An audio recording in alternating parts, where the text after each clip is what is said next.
నమస్తే, welcome to Y news. మీ సమస్యకు పరిష్కారం చూపించే బాధ్యత భుజనేసుకున్న ప్రభుత్వమే పేనమల దివ్య నిర్వహిస్తున్న ప్రజా దర్బార్లు సత్ఫలితాలు అందిస్తుంది. దీర్ఘకాలంగా నలుగుతున్న సమస్యల్ని ఎమ్మెల్యే చెవిన వేసి సంబంధిత సమస్యలకు ప్రజా దర్బార్లు పరిష్కార వేదికలుగా నిలుస్తున్నాయి. ఇవాళ కోటనంతూరు మండలం కేసు మలవరంలో నిర్వహించిన ప్రజా దర్బారుకు విశేష స్పందన లభించింది. కాకినాడ జిల్లా కోటనంతూరు మండలం కమతమల్లవరంలో ప్రభుత్వ విప్ శ్రీమతి యనమల దివ్య నిర్వహించిన ప్రజా దర్బారుకు విశేష స్పందన లభించింది. అధినేత్రి యనమల దృష్టికి వెళ్తే ఎంతటి సమస్యనైనా సరే పరిష్కారం అవుతాయన్న నమ్మకం మూటగట్టుకున్న ప్రజలు ప్రజా దర్బార్లకు లైన్ కడుతున్నారు. మీ సమస్యకు పరిష్కార మార్గం చూపించే బాధ్యత తనదంటూ ఎమ్మెల్యే యనమల దివ్య గ్రామ గ్రామాన ప్రజా దర్బార్లు నిర్వహిస్తూ ప్రజా సమస్యలు పరిష్కరిస్తున్నారు. ఈ నేపథ్యంలో సీనియర్ నేత గాడి రాజాబాబు అధ్యక్షతన కేఏ మల్లవరంలో ప్రజా దర్బార్ నిర్వహించారు. బగబగలాడిన మండు టెండలో జనం, మరీ ముఖ్యంగా మహిళలు ప్రజా దర్బార్కు వచ్చి వినతులు అందజేశారు. ఫిర్యాదుదారులు ఒక్కొక్కరితో ఎమ్మెల్యే యనమల దివ్య చాలా సావధానంగా వారి సమస్యలను అడిగి తెలుసుకున్నారు. ఎందుకని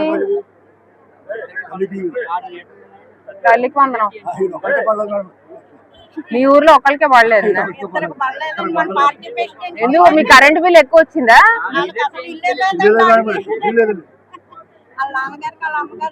మరి గ్రీవెన్స్ లో పెట్టుకున్నారా మీరు?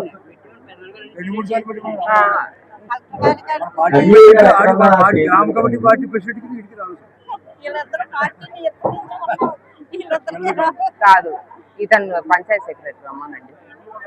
వీళ్ళకి అసలు ఇల్లే లేదంట, కరెంట్ బిల్ వచ్చేస్తుందంట.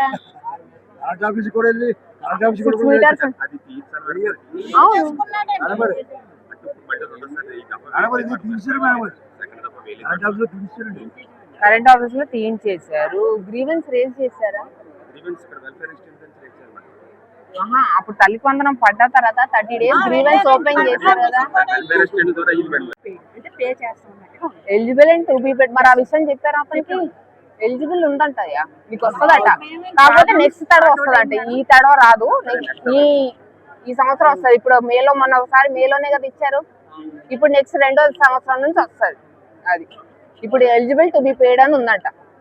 ఆ ఫోటో క్లిక్ చేసుకోమనండి, ప్రూఫ్ గా పెట్టుకుంటాడు ఆయన. తీసుకున్నారంట కదా, ఉందా మీ దగ్గర ఫోటో? ఇప్పుడు చూపించు.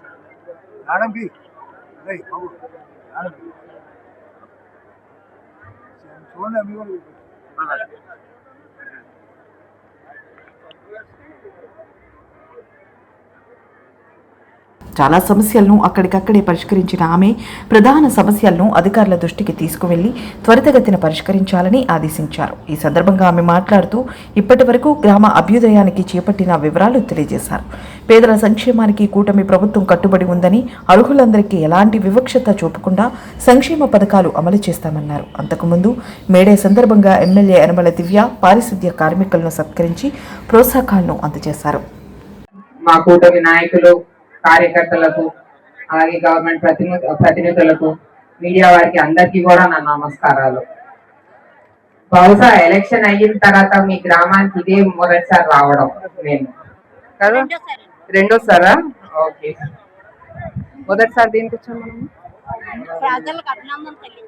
ఓకే, నేను మొదటిసారి. మన కూటమి ప్రభుత్వం ఏర్పడ్డాక చాలా మంచి కార్యక్రమాలు, ఎన్నో మార్పులు వచ్చాయి. చాలా మంచి కార్యక్రమాలు చేసుకున్నాం మనము. అటు మన సంక్షేమం కానివ్వండి, వెల్ఫేర్ స్కీమ్స్ కానివ్వండి, అభివృద్ధి కానివ్వండి, అలాగే శాంతి భద్రతల్లో కానివ్వండి, ఎన్నో మంచి కార్యక్రమాలు చేసుకున్నాం. మన ఊరు కూడా ఎంతో డెవలప్ అయింది. ఇంకా చేయవలసింది కూడా చాలా ఉంది. ఇవన్నీ తెలుసుకోవడానికి ఇవాళ మీ అమ్మాయిగా, మీ ఊరు అమ్మాయిగా మన ఊరికి వచ్చాను.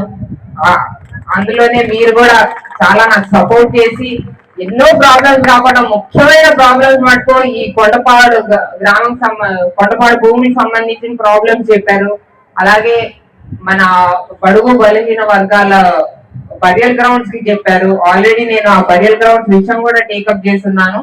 దాన్ని డెవలప్మెంట్ కూడా చేపిస్తాను త్వరలోనే, ఆ బరియల్ గ్రౌండ్ విషయం. అలాగే అంబేద్కర్ స్టాచ్యూకి షెల్టర్ అని అడిగారు.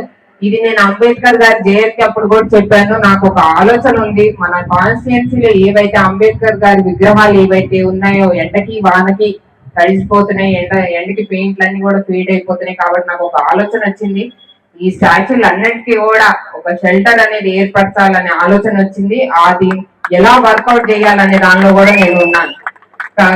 ఇంకొక సమస్య వచ్చేసి మన గ్రామ ఐక్య సంఘం వారికి ఒక కమ్యూనిటీ హాల్ కావాలని చెప్పారు. మీటింగ్లు అన్ని రోడ్ల మీదనే పెట్టుకుంటున్నాము, ఎక్కడో వినాయకుడి గుడి దగ్గర ఎక్కడో పెట్టుకుంటున్నాం అని చెప్పారు. వారందరికీ కూడా ఆడవాళ్ళకి స్త్రీ శక్తి భవన్ అనేది ఒకటి మంజూరు చేయాలని రిక్వెస్ట్ వచ్చింది ప్రజా దర్బార్ ద్వారా. దాన్ని తప్పకుండా పరిశీలిస్తాను. నేను కూడా ఒక స్త్రీనే కాబట్టి మీ కష్టం ద్వారా అర్థం చేసుకొని తప్పకుండా అది పరిష్కరిస్తాను. అలాగే ఇప్పుడు మనకు కూటమి ప్రభుత్వం ఏర్పడిన 2 ఏళ్లకి ఎన్నో మంచి కార్యక్రమాలు చేసుకున్నాం మనము. ఇప్పటికే మీ ఊరు చూడొచ్చు, ఆల్రెడీ రోడ్లన్నీ బాగున్నాయమ్మా, కాబట్టి మాకు ఒక 2 రోడ్లు ఇవ్వండి అని చెప్తే ఆ 2 రోడ్లు ఇచ్చాము. అవి కూడా పూర్తి అయినాయి. ఇప్పుడు నాకు ఈ ప్రజా దర్బార్ ద్వారా నాకు రిక్వెస్ట్ వచ్చింది ఏంటంటే బ్రిడ్జ్. ఈ బ్రిడ్జ్ గురించి రాజ్బాబు గారు చెప్పారు, తప్పకుండా ఇది కూడా పరిశీలించి ఈ బ్రిడ్జ్ కూడా మన హయాంలోనే నిర్మించే విధంగా కూడా చర్యలు తీసుకుంటాము. అసెంబ్లీలో కూడా ప్రస్తావించింది. ఒకటే గుర్తు పెట్టుకోండి, అసెంబ్లీలో నేను ఏదైతే ప్రస్తావిస్తానో అది కంపల్సరీ నా హయాంలోనే నేను చేసి తీస్తాను. కాకపోతే కొంచెం టైం పడుతుంది, మీ అందరికీ తెలుసు కదా, కొంచెం టైం పడుతుంది, కానీ నా హయాంలోనే నేను కంప్లీట్ చేసి తీస్తాను. ఏదైతే నేను చేయగలను అనుకుంటానో అదే ఆ విషయమే నేను అసెంబ్లీలో ప్రస్తావిస్తాను. తర్వాత వచ్చేసి మనకు 2 సంవత్సరాలకే ఎన్నో సంక్షేమ కార్యక్రమాలు మన కూటమి ప్రభుత్వం చేపట్టింది. అటు పెన్షన్లు కానివ్వండి, వాళ్ళ 1వ తారీఖు అందరికీ పెన్షన్లు అందే ఉంటాయి. ఈ టైంకి 100% పెన్షన్ నమోదైపోయింది, అందరికీ ఇచ్చేసారు. ఈ పెన్షన్లకు వచ్చేసరికి నా ప్రజా దర్బార్లో చాలా రిక్వెస్ట్ వచ్చినాయి. పెన్షన్ కానివ్వండి, హౌసింగ్ సైట్లు కానివ్వండి, మీరు ఎక్కడా డౌట్ పడిన పనే లేదు. వచ్చిన 2 ఏళ్లలోనే ఏదైతే మనం సూపర్ 6 హామీలు ఏవైతే ఇచ్చున్నామో వాటి అన్ని కూడా అటు గ్యాస్ దీపం పథకం కానివ్వండి, మహిళలకి ఉచిత బస్సు కానివ్వండి, తల్లికి వందనం కానివ్వండి, అలాగే అన్నదాత సుఖీభావ కానివ్వండి, ఆటో మీ సేవ కానివ్వండి, ఇలాగా ఎన్నో కార్యక్రమాలు కూడా ప్రామిసెస్ మేము అన్ని కూడా 80% వరకు ఫుల్ఫిల్ చేసుకుంటూ వచ్చాం. ఇంకా మిగిలిపోయింది కొత్త పెన్షన్లు, హౌసింగ్ సైట్. ఇవి కూడా ఈ సంవత్సరమే టేకప్ చేయాలని మన కూటమి ప్రభుత్వం కూడా నిర్ణయించుకుంది. ఇంకొంచెం డిలే చేయకుండా ఇది అతి త్వరలోనే రానుంది ఈ స్కీమ్ కూడా. కాబట్టి వచ్చిన వెంటనే తప్పకుండా నాకైతే అర్జీలు ఏవైతే వచ్చాయో ప్రజా దర్బార్లో అవన్నీ దగ్గరుండి మన నాయకులే తప్పకుండా పెట్టిస్తారు. కాబట్టి మీకు ఎక్కడ అపోహ వద్దు, పెన్షన్లు ఇవ్వరేమో అని చెప్పేసి.